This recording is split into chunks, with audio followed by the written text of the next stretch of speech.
So, June 28th, 2019. Happy 12th heavenly birthday to my angel Avyn. Surprisingly, till I said those words, I was okay. I got up, I'm doing my normal routine, so I'm super proud of myself for doing that. So we'll just see how the rest of the day progresses. So I made it all the way to 5 o'clock. Actually, it's like 5:43. I think I've only really got emotional 2 times this morning, and then another time when I was talking to my best friend. Oh, I take that back 3 times, because my current picture on Facebook is a picture of me and Avyn. And just seeing it is sad, knowing I'll never celebrate a birthday with him. I never was able to do that. So that's sad, but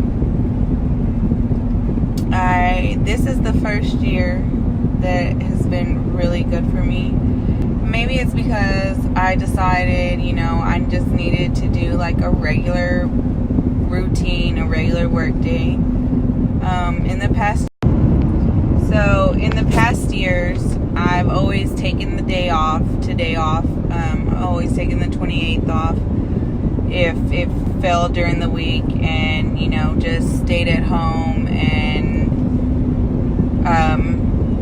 just remembered Avyn. I would go through his memory box and pictures of him. And it was just always a really emotional day. And, that's not good for me. And I definitely don't think that that's what Avyn would want me to do. And, of course, it's not good for my other kids, especially Madison. Because Madison, she was only 2 years old. But the things that she remembers about him, the way that she even acted at his funeral, it's just amazing. And of course it still affects her to this. So I want to make it easier on Madison too, because how I feel affects her and affects the other kids. So I think I did make a really good decision in deciding to just follow a regular routine. We usually would go out to Avyn's gravesite and, release butterflies or balloons, things around that, things like that. But since we moved 3 years ago from where Avyn is buried and being close to it, we haven't been able to do that anymore. So we've had to change it a little bit. And it was really, really hard at first because I couldn't be there. And that's where I felt connected to him, was, at his gravesite. So that was a hard pill to swallow, knowing that I couldn't be there where he was at. But, I've become closer to God since then. And I realized, Avyn's body, is, yes, in the cemetery, but his soul is wherever I'm at, and wherever his sisters and brother are at. So basically, Avyn is with us every day, all day. And so we now celebrate him here where we live, and that's what we plan to do tonight also. So I'll take y'all along through there. And I know y'all are probably want to know the story, about Avyn and why I'm doing this and everything. And I'll get to that. It's just, that is an emotional one. So I'm really going to have to take the time this evening or tonight when it's just me and nobody's around, and dive into that with y'all. So, but I will tell y'all the story. So that's how the day has been. I think it's been a pretty good day, and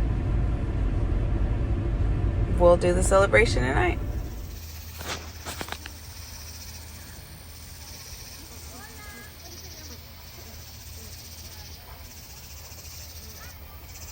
Very dear. Your birthday's here, but you aren't.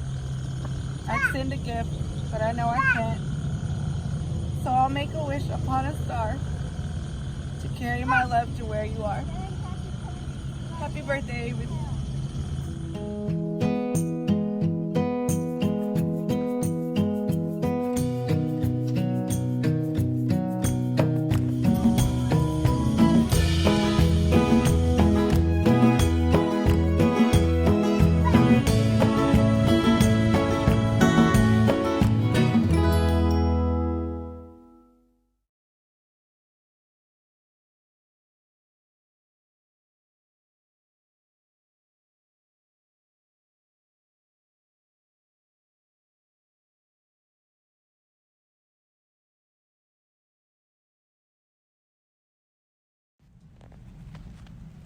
So I've finally been able to get some time by myself, and I thought it would be the perfect time to just go through and tell y'all who Avyn was and what he was to me. So Avyn was my second child. He was born June 28th at 10:13 p.m. And I remember just being huge with him. I was like a well with him, the biggest I'd ever been. And I was so excited to be having him, and it was just a great time. So he was born, and he was different. Not like physically or mentally or anything like that, but there were some things that I noticed about him after he was gone. But one of the major things was, with all of my children, they've always had this like reflux problem when they were babies. So they've always had like a really bad spit up problem. And I mean, like, when I say spit up, I mean like actual vomit. So they would like drink their milk, and then when I would go to burp them, they would like throw it all up. And that's been the case with all of my kids, even the ones that I have now. But he did have that, and when he was like 2 months old, the doctor put him on some medicine that was supposed to like help him keep food down, or formula down. Of course, there's side effects with all medicines. We all know that, you know. So to this day, I don't know if that had something to do with it or not, but Avyn was just a shining light in my life. He was my little man. And that's the way it was supposed to be. You know, it was me and him and my daughter Madison, and Madison loved playing with him. She would push him around in those little baby strollers for baby dolls, and he was such a chunky little baby, and he looked so much like me when I was a baby. And on October 6th, I laid him down for a nap. And Avyn never woke up from that nap. I went and checked on him, and I turned on the light, and I could see his little arm, and it was white. And I can remember just screaming and running to him and picking him up, and He was so cold. I immediately picked him up and ran to the living room where my mom was at and told her, we need to go to the emergency room. We got in the car and we drove to the emergency room. And while we were driving, I tried to perform CPR on him. That didn't work. So we get to the hospital and they take him in and they tell me I can't be in the room. So I have to go to this waiting room and wait, and it is exactly like the movies. They just go into the room, the doctor comes into the room, and he tells you, I'm sorry, there was nothing that I could do. And that was it. That was it. My son he was gone. And there was nothing that I could do about it. So I was able to go in the room and hold him one last time.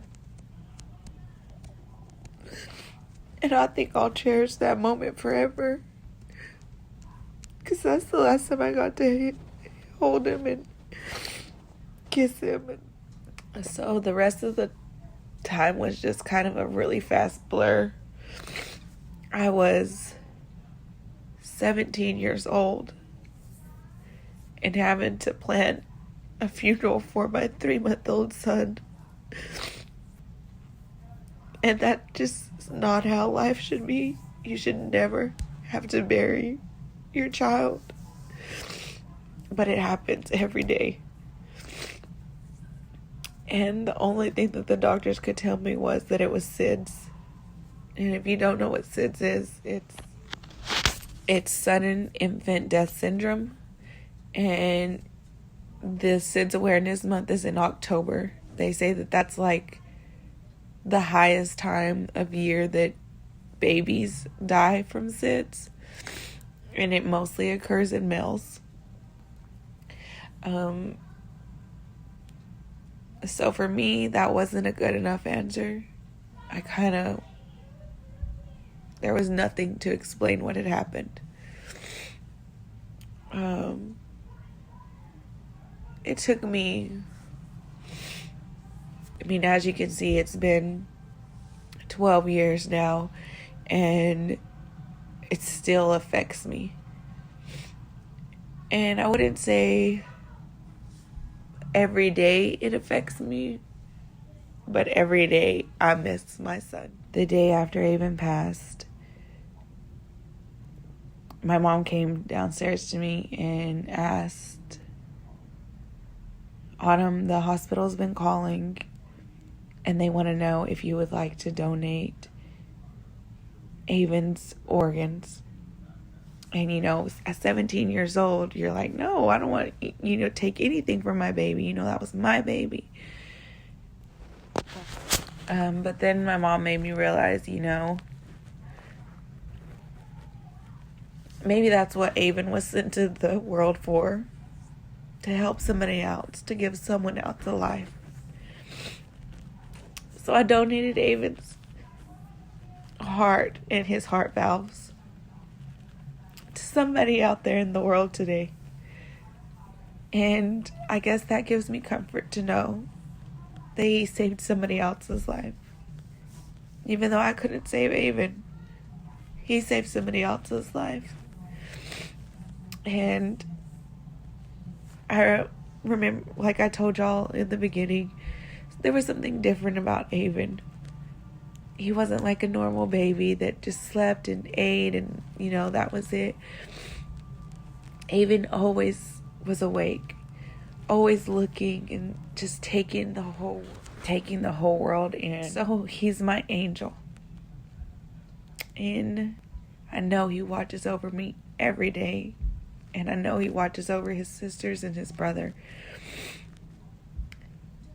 And I carried an angel. And I held an angel in my arms.